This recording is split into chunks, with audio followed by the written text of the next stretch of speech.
Hello and welcome to the Online Teacher Profile Critique Series. My name is Teacher Michael. I've been an online teacher for almost 3 years and I work for a company called VIPKid. For those of you who are new here, the goal of this series is to help you strengthen your teacher profile so that you can attract more students, teach more classes, and ultimately make more money. Today, I'm going to be looking at the profile photos and videos of 3 VIPKid teachers. My hope is that by the end of this video, not only will those 3 teachers have the tools that they need to strengthen their profiles, I hope that you're able to do the same with your profile as well. The first teacher profile that we're going to look at is from, who is this? Kitty, Teacher Kitty. We're going to start with the photo and then have a look at Kitty's video. The first thing that jumps out at me here is that she's obviously taken this photo into a mirror and, you can see the phone. It kind of looks like a bathroom selfie.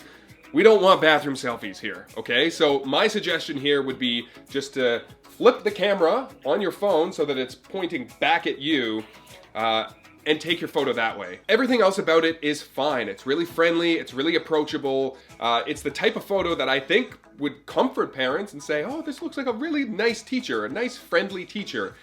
So that's the only thing that I would do is flip the photo, get rid of the phone in the mirror. Now let's take a look at Teacher Kitty's video. Hello and welcome to VIPKid. I am so excited to meet you. I am your teacher, Miss Kitty, and we want to teach you how to speak English. Love a puppet. Hope to see you in my classroom. Bye-bye. That's wonderful. That is a great length of video, I think. It was about 21 seconds. That's pretty good. Of course, one of the first things that I noticed in this video was the angle. This is something that a lot of people do, just mistakenly. Maybe they're not thinking about it in the moment. They're more focused on what they're going to say. But the technical elements of these videos make just as much of an impact as everything else. So the angle here, what I mean is that the webcam is too low and the screen is pointed up. So what we're seeing right now is an upwards shot of Kitty and she's really low down in the frame. Again, this is a quick fix. So I would put the camera, I wouldn't actually film it on the laptop, but I would put the camera a little bit higher than your eye line, and if you can, tilt it down on yourself.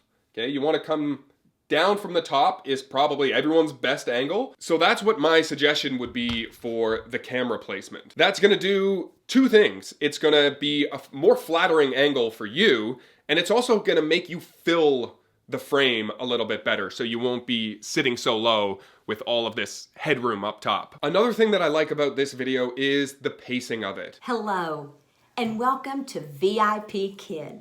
I am so excited to meet you. Kitty is speaking nice and slowly, nice and clearly. There's no music, no background noise, nothing else like that. So we can understand and hear every single word that she's saying, and that is so important. Wonderful job there, Kitty. I would just go back, re-record it with that new camera angle, and you should be golden. Next up, we have Teacher Priscilla. Priscilla, thank you so much for your submission. And we're going to start by looking at the profile photo. Priscilla gave me 2 photos, and I wasn't exactly sure which one was the profile photo, but I've just selected this one to give my feedback. And what I would say is that this feels more like a lifestyle photo and not a profile photo.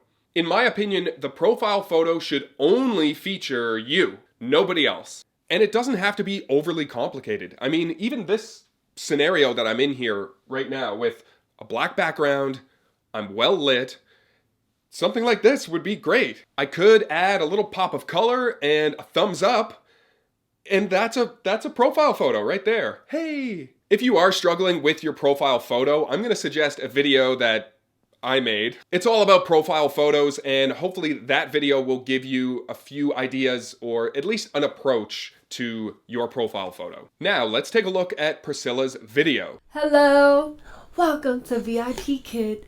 This is Monkey.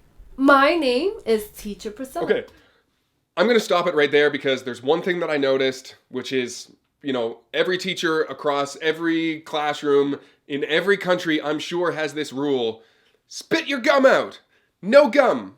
No gum allowed in the classroom. I couldn't help but notice it, and if I noticed it, If you noticed it on the other end, I'm sure the parents notice it as well. So spit your gum out.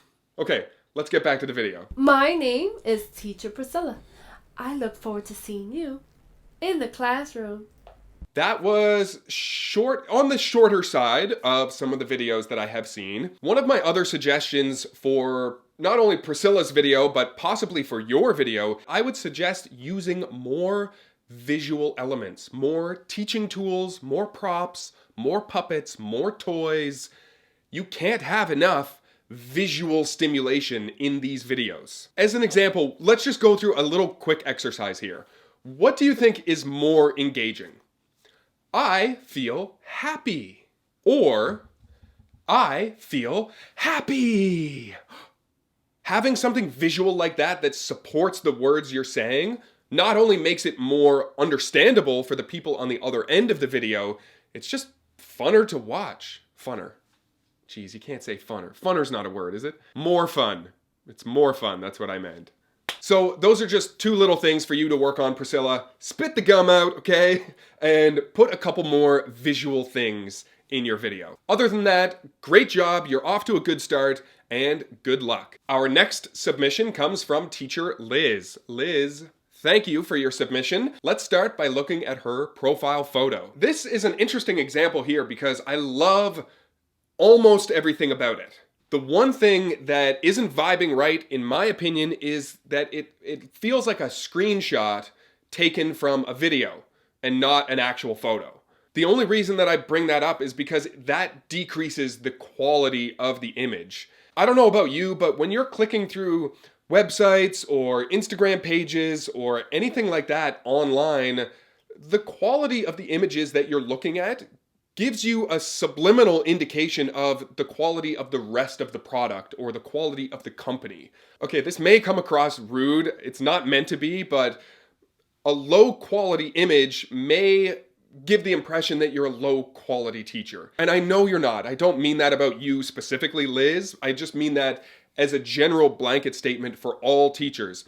Low quality image equals, in the head, low quality teacher. I know that's not true, but that's, I think, just the way that we perceive things online. So I would just recreate this whole image, like everything exactly the same, except shoot it on an iPhone or a Samsung or whatever you have. Shoot it on a smartphone at maximum quality. And now, ladies and gentlemen, Teacher Liz's video. Hello, my name is Teacher Liz. Nice, I like and that. This is Henry. Yes. And we live by the ocean in Canada. Represent. And I'm so excited to see you in my classroom.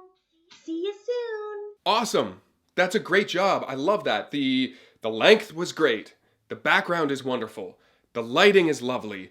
There were enough visual elements to support everything she said. And that goes back again to the point that I was making to Priscilla a little bit earlier, is those visual things go a long way. Having Henry the whale, this big whale, takes over the whole screen. Like, that's fun. It's exciting. A gigantic Canadian flag. These things really help to show the parents on the other end of the screen that you have tools that are going to enrich the lessons that you're teaching to their children. That's what we're trying to get across here, is that your class is going to be fun, visually stimulating, the pace is going to be slow enough for them to be able to understand. These are all of the types of things that we want these videos to communicate, and Liz did a wonderful job here communicating those things. So great job, Liz. And that brings us to the end of episode 3. Thank you once again to Kitty, Priscilla, and Liz, and thanks to you for watching. I hope you found that video helpful, and if you did, I would love to do a little experiment here. If you have a moment, I would love to know down in the comments what your main takeaway was from that video. That's only going to help me strengthen these profile critiques as we start moving forward, but I'm really curious, what was the main thing that you learned in that video? Don't forget to subscribe to my channel if you want to see more of these profile critique videos. Don't forget to subscribe if you want to see more of these profile critique videos. And until the next time, I will see you on the internet. Peace.